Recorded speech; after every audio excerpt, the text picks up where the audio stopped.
Le Fonds de solidarité africain a tenu les 17 et 18 avril 2025 à Dakar sa 32e session ordinaire du conseil d'administration sous le haut patronage de Cheikh Diba, ministre des Finances et du Budget du Sénégal, autour d'une ambition commune: accélérer la transformation économique de l'Afrique. Le ministre a rappelé l'importance cruciale de cette rencontre pour le devenir économique du continent.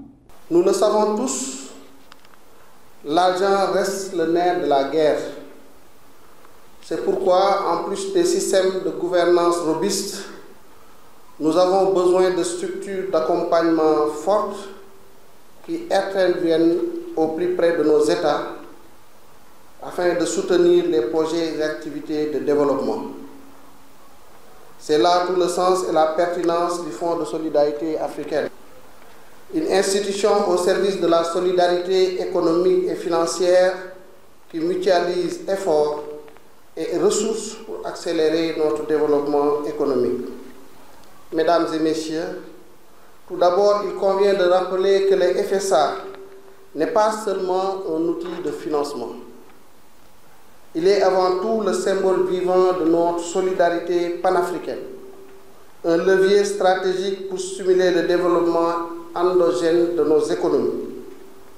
Ceci en parfaite harmonie avec les objectifs de l'agenda 2063 de l'Union africaine et de la zone de libre-échange continentale africaine, ZLECAf. Au 31 décembre 2024, le cumul des interventions du Fonds de solidarité africaine au Sénégal s'élevait à 353 milliards de francs CFA, représentant 10,97% du volume total de ces opérations en garantie. Ce montant a concerné 71 projets et ou opérations et a permis de mobiliser des financements de l'ordre de 612 milliards de francs CFA. Cela atteste de l'importance de cet instrument pour nous autres Sénégalais. Les interventions d'Abdourahmane Diallo, directeur général du FSA, et de Jean-Jacques Essonneau, président du conseil d'administration, ont mis en lumière les chantiers prioritaires de l'institution à l'écoute des besoins des États membres et en cohérence avec l'agenda 2063 de l'Union africaine et les objectifs de la ZLECAf. Le Fonds, une fois encore, démontre sa capacité à impulser une croissance inclusive et durable sur notre continent. Ensemble, nous avons, avec beaucoup de motivation et de persévérance, poursuivi la mise en œuvre du plan stratégique New Frontier 2025. Le FSA a consolidé sa position comme acteur clé du développement en Afrique. Les performances opérationnelles ont été au rendez-vous, générant des revenus significatifs qui ont non seulement couvert l'ensemble des charges de fonctionnement et d'investissement, mais permis de consolider notre trésorerie.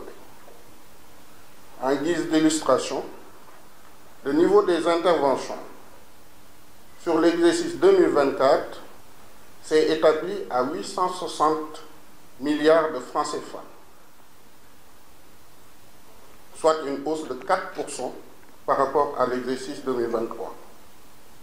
Ce niveau d'intervention a concerné plusieurs projets dans 17 des 23 pays membres. Et ces approbations ont également permis de mobiliser des financements de l'ordre de 1560 milliards dans nos États membres. Le résultat net du fonds a connu une progression de plus de 45%.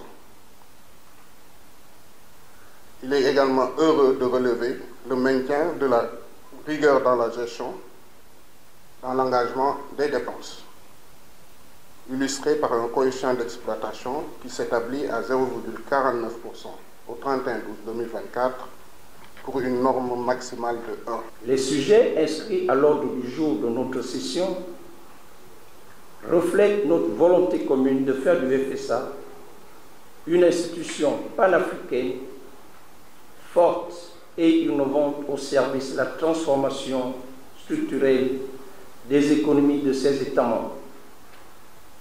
Ce processus s'inscrit dans le cadre de la mise en œuvre de son plan de développement stratégique à moyen terme dénommé Plan New Frontier 2025, qui est à sa dernière année d'exécution et qui fera l'objet d'évaluation afin de mettre en lumière les progrès réalisés par le Fonds.